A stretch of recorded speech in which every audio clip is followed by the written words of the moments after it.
ये M1 है, ये M2 है, ठीक है।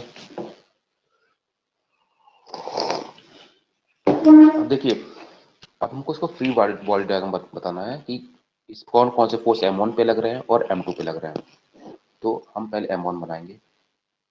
M1 M1 पे एक फोर्स लग रहा होगा M1G। क्या लग रहा होगा? M1G। दूसरा क्या लग रहा होगा? नॉर्मल लग रहा होगा। किसका? ग्राउंड का।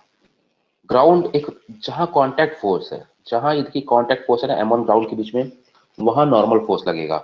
और ग्राउंड नॉर्मल फोर्स M1 पे ऊपर लगाएगी और M1 ग्राउंड पे नॉर्मल फोर्स नीचे लगाएगा। जैसे आप दीवार से टच करते हो ना, दीवार पे हाथ टच करते हो तो दीवार आप पे आउटर साइड फोर्स लगाता है और दीवार पे इनर साइड फोर्स लगाते हो।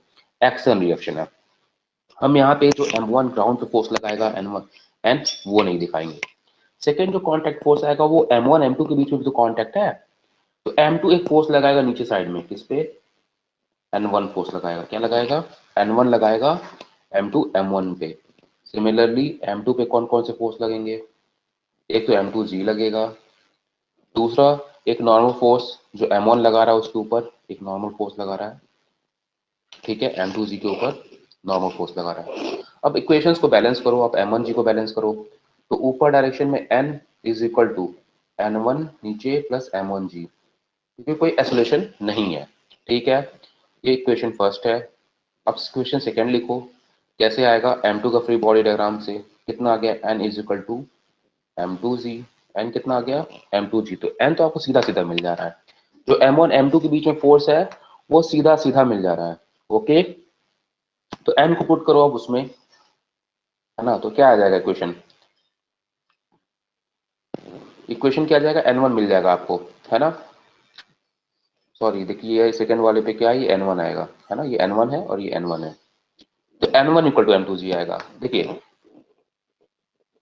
M1 पे N1 लगा रहा था M2, और सिमिलरली M1 M2 पे N1 लगाएगा। तो जब N1 M2G आ गया तो N कितना हो गया? M1G M1 plus M2G, okay. ये बेसिक है।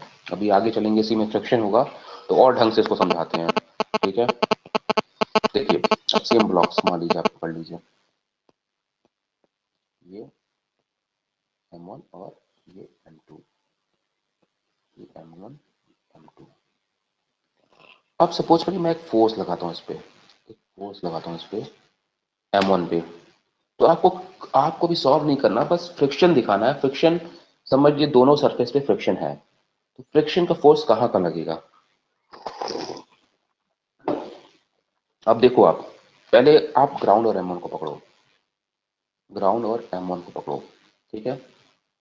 अब जैसे आपने फोर्स लगाया तो M1 आगे की तरफ भागना चाहेगा, तो फोर्स ऑफ फ्रिक्शन इस पे अपोजिट लगेगा। M1 पे किधर लगेगा? फ्रिक्शन इधर लगेगा, M1 पे फ्रिक्शन। और सिमिलरली सेम फ्रिक्शन, इसका रिएक्शन कहाँ पे आएगा? ग्राउंड पे आएगा। इसी फ्रिक्शन का रिएक्शन कहाँ पे आएगा? ग्राउंड पे आएगा और आगे की तरफ आएगा। किधर आएगा? ग्राउंड पे आगे की तरफ आएगा। समझ में आया आपको? जैसे M1 आगे जाना चाहेगा, फ्रिक्शन इसके पीछे की तरफ लगेगा, और इस फ्रिक्शन का रिएक्शन कहाँ पे आएगा? फॉरवर्ड डायरेक्शन में, ग्राउंड पे। अब ग्राउंड को आप बीडी में नहीं ले रहे हो, उसको दिखेगा नहीं, पर अभी M1 M2 में आपको कुछ ज्यादा बेटर समझ में आएगा। देखिए ये है आपका M2 और एक ये है M1। हमने नीचे सरफेस का तो देख लिया फ्रिक्शन, ऊपर सरफेस का देखते हैं। ऊपर सरफेस में क्या होगा? जैसे ही फोर्स इस पे लगेगा, इस पे फ्रिक्शन M1 पे फ्रिक्शन पीछे साइड लगेगा, M1 पे फ्रिक्शन पीछे साइड लगेगा, और M2 पे फ्रिक्शन आगे साइड लगेगा। है ना इंटरेस्टिंग चीज कि M2 पे फ्रिक्शन आगे साइड लगेगा। क्यों लगेगा? देखो आप, इसका रिएक्शन है ये। जैसे ही F लगेगा M1, M1 आगे जाना चाहेगा, उसको रोकने के लिए फ्रिक्शन M2 लगाएगा उस पे पीछे साइड पे। M2 उस पे फ्रिक्शन कहाँ लगाएगा? पीछे साइड पे।